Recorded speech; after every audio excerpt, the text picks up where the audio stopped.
More on Sweden's support for Ukraine and sanctions against the Kremlin. We're now joined by Sweden's ambassador to South Africa, Ambassador Håkan Juholt, and Commander Shahin Olesen Eghraghi, who's Sweden's defense attaché.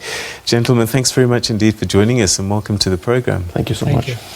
This gesture, this help, this support that Sweden is offering, these are extraordinary times, I guess, hence the extraordinary measure. It's true, Peter. This is not just a terrifying war in Europe. It's an attack on democratic countries. And it's an attack from an authoritarian state. And when that happens in Europe, there will be global impact all over the world. So we must pay attention to this conflict.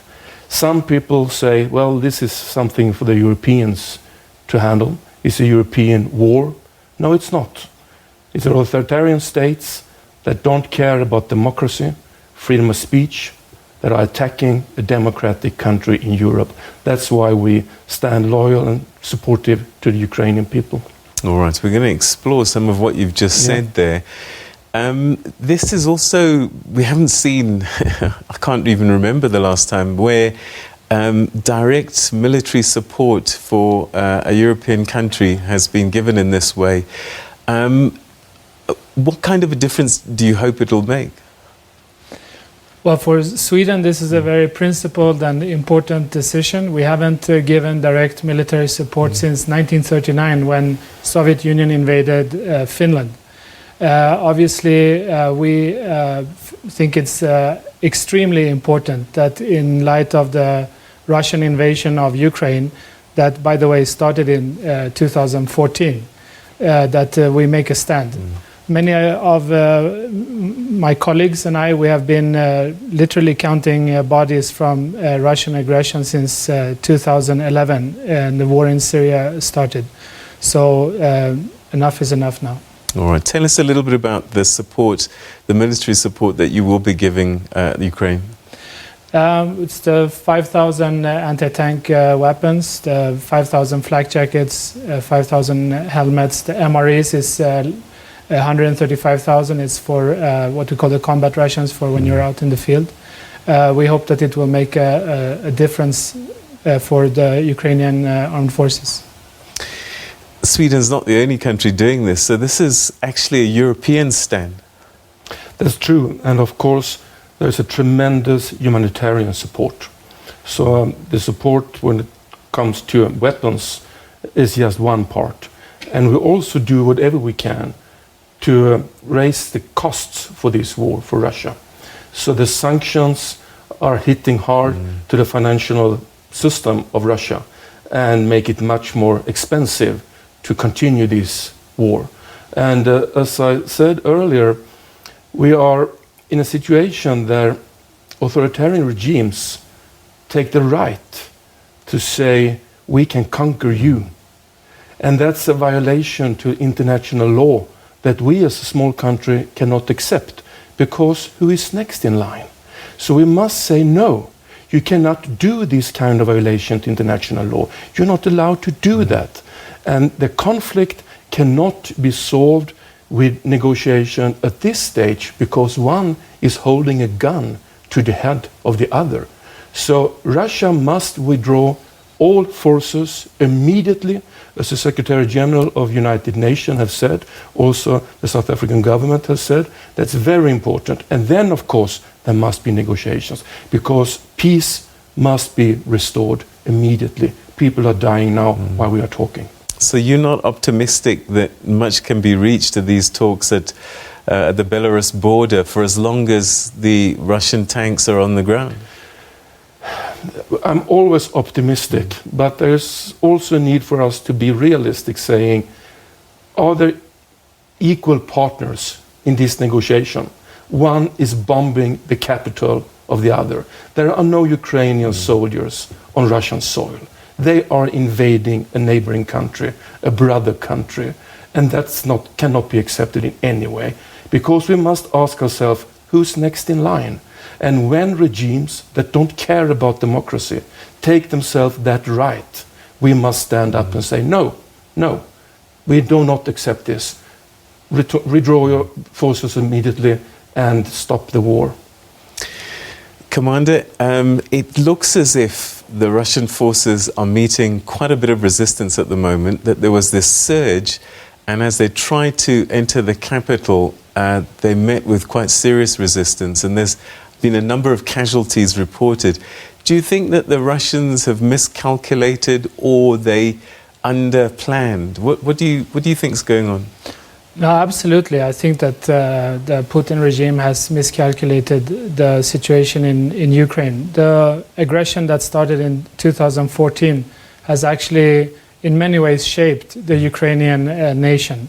And what you see today is that you have a people that is united. They have support from not only from Europe and, let's say, Western countries. I see a lot of reassuring messages from even traditional partners to Russia that contact me as a defense attaché and are really supportive. And well, the Ukrainians, I think they are struggling, but for them it's worth to fight for. But we are talking about Russia here. I mean, this is a mighty power. Could it be that if Putin is resolved, he might just say, okay, we sent in the B team, now we're going to send in the A team. We're hearing that he's got his nuclear facilities and teams on alert. Is that something people need to really be worried about? Actually, the Russian threat of nuclear weapons is not the first time during the past few months. I think that the timing now is a sign of weakness, not strength. And I think that definitely he has miscalculated. And regarding the A teams and B teams, I can assure you that they sent in the A team and they were defeated by Ukrainian A teams and a lot of people who were willing to die for their country. But what happens with negotiations is that we have seen many times that at times of ceasefires, Russia actually takes terrain. So the Balseve 2015, Aleppo 2016, at the ceasefire, that's when they attack. So what we're seeing now, they negotiate, but then we have 27 kilometers of new tanks and artillery driving towards the Ukrainian border. Ambassador? I sometimes hear that people say this is a very complicated conflict. Not in any way complicated. It is one country that takes the right to attack another. And that's very obvious, the reason behind this. And that is, of course, to increase the space where they can control governments. Belarus, first in line, and now the goal is Ukraine. And we, Sweden, as a small country, together with so many other countries around the world that defend democracy, we say, no, UN Charter, international laws can never be negotiated. So there is no right to do this war. No one was attacking Russia. They did this without being provoked in any way. So we cannot accept this because we must, everyone, all of us, ask ourselves, if they do this now, who is next in line? We must say no. We heard two very different versions of what's going on at the emergency session at the UN today.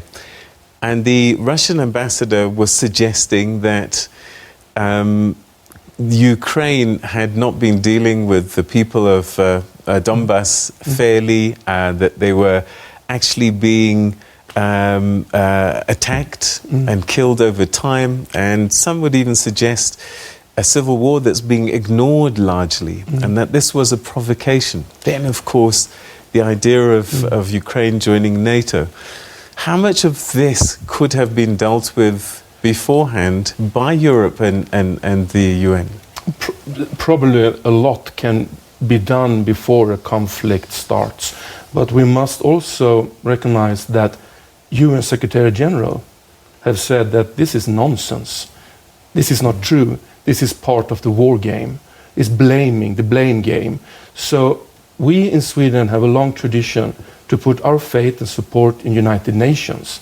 And when United Nations says, no, this is not true, it's not ongoing in that way, then we trust that. Of course, we can do our own observations too, but I must also once again underline that it's the people in that country that take the decision on the way that country should be ruled, not the neighbor, not the superpower. They have no right to take that right to determine the future for a neighboring country. And every one of us who stands up for democracy, human values, rule of law, we must raise our voice now, say no, the war must stop immediately. And in all conflicts, all wars, there is a lot of lie. Truth is the first victim in all conflicts, we know that. So this is not the time now to analyze what's right or wrong. The conflict, the war, the aggression on Ukraine must stop right now. But everything tells us it will continue. And it cannot be stopped by Ukrainians. It can only be stopped by Russians. And the world must put pressure on Russia to do that. There must be difficulties in terms of laws of engagement in this instance, where all you can do is send weapons and support, but you can't send troops in there. And people might be wondering, why can't you do that? Why we can't send troops? Yeah, to help the Ukrainians. Well, that's a political decision by our government, and I don't think that we are at, as a EU as a whole, we are not there. I just also want to clarify that Sweden is not a NATO country. So there's a lot of talk about NATO, but actually Sweden has not applied for NATO, and we're not members, and we're still being threatened like many other countries in the world. So as the ambassador is saying, whether Ukraine joins or not, that's their sovereign decision. And the Russian request for security guarantees, that's between third parties. Nobody will accept that third party will decide for your country. In a war situation like this now, there's accusations of, and this is what the Russian ambassador said, that the Ukrainians are using civilians as human shields, and they're accusing each other of breaking laws of engagement. What, from your experience, typically happens in a war situation like this, that civilians end up getting killed? Well, it's very simple. You cannot use your artillery indiscriminately against housing like they did against Kharkiv today. You need to know what you're aiming at. And regarding Geneva Conventions and the public international law, we have seen Russia dilute that for many years now. The idea of a humanitarian situation and that they should send peacekeepers and so on. So the word peacekeeping is diluted, humanitarian is diluted, even the term genocide is diluted. I was in Rwanda when the war started, and I can say that many Rwandans were appalled and frankly found it vulgar that Russia is calling their invasion is in response to a genocide. I mean, this is a shock for many, frankly. Rules of engagement are very simple. You can only fire what you can see, and that person has to be, let's say, an enemy. Ambassador, again, today, hearing these two sides, Russia and Ukraine at the UN, as someone who doesn't know what's going on would hear two very different versions of what went down there. But what is clear, I think, is that the United Nations has got a problem because it has a Security Council, and you have permanent members who can decide to veto anything. And the question now becomes, what happens when one of those permanent Security Council members is part of the conflict? This is where we are. That's exactly where we are, and it's even worse. Russia is the chair of the Security Council right now. They are the presidency of the global organization that exists for peace, humanity, and human rights. That's shameful to start a war when you are the chairperson of that organization. That tells it all for me. And once again, this is not in any way a difficult conflict. there are no Ukrainian tanks on Russian soil. It is Russia invading a neighboring country. We can see that thanks to the fact that we have free media in South Africa and in Sweden, in other countries, of course not in Russia, but in so many democratic countries, journalists can tell exactly what's happening. And every one of us can see there is no Ukrainian tanks surrounding Moscow. It's Russian tanks surrounding Kiev.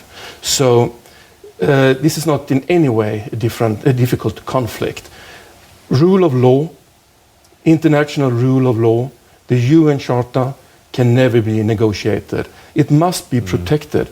Otherwise, this is the future for our next generation. This is the future for our children. If we don't react now, this will be our tomorrow, and I will never accept that. These sanctions that you and other European nations are imposing will affect you as well. Yes. Is this a price that you're willing to pay? Easily. This is a conflict with global impact. So many people will be hurt, especially, of course, in Ukraine. Millions of refugees, maybe. But all over the world, there will be difficulties when it comes to relations between countries.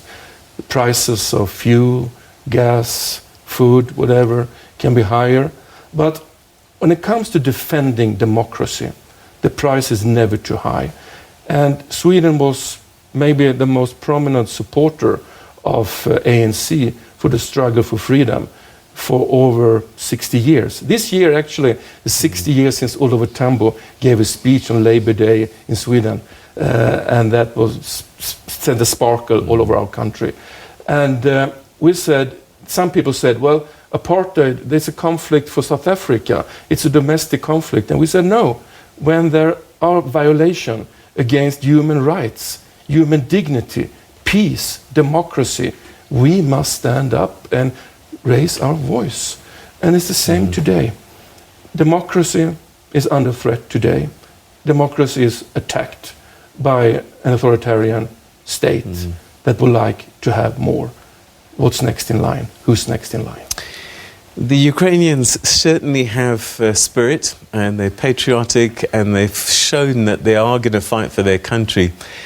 From what you understand, how well trained are these Ukrainian soldiers, and how sophisticated are they to be able to stand up to the might of the Russians? Well, Ukrainian army has professionalized and become much more efficient since the war started in 2014. So actually these are troops that many of them are veterans from the war in the East. So actually, even though many focus on Crimea annexed and some kind of semi-pseudo republics in the East, there has been a front line there of about 400 kilometers and two army corps facing each other for a long time. So very professional, very, let's say, experienced. And Sweden, among other countries, have been training them also since a couple of years in, for example, as combat medics, mine clearance, etc. We're seeing images as well of Russian tanks on the side of the road in disrepair. Is this as a result of them being hit by Ukrainian army, or is this perhaps Russian equipment in a state of disrepair? I think it's a combination. I think that Ukrainians are gaining some momentum on how to use the anti-tank missiles and getting organized in terms of which direction the threat is coming. Don't forget that Russia is using components of about 10 armies, 1 army corps, the strategic bombers, the airborne troops, and the whole Black Sea fleet against Ukraine. So Sweden's 5,000 anti-tank weapons can very quickly be used. But it's also, let's say, a result of, let's say, a Russian military doctrine. They are very much in favor of large volumes, so they're pouring down as much as they can, and then some of them will lack fuel and food and so on after a while. All right, we're running out of time, but perhaps a final word from you, Ambassador. I'm raised and born at the Swedish coast, neighboring Russia. I have so many friends in Russia. The Russian people is a peace-loving people. No one wants war. Not a single individual in Russia wants war. They have died in millions defending Europe during the Second World War. And it's a tragedy. I talk to them daily. It's a tragedy that soldiers are sent out to a neighboring country to start a new war. Russian soldiers, there's so many fathers that are not returning back to their children because of this war. These peace-loving people in Russia, my heart, my thoughts are with them. And it can only be the Russian people that take the decision what can be the future for their country. I know that Russians love peace as much as we do in Sweden, you in South Africa, and the Ukrainians. But the war must come to an end. The killing goes on. And it looks like this conflict will escalate during this night. And it's terrifying. Ambassador Håkan Juholt and Commander Shahin Olesen Eghraghi, to both of you, thank you so much indeed for joining us, and thank you for your time. And thank you for inviting us. Thank you so much.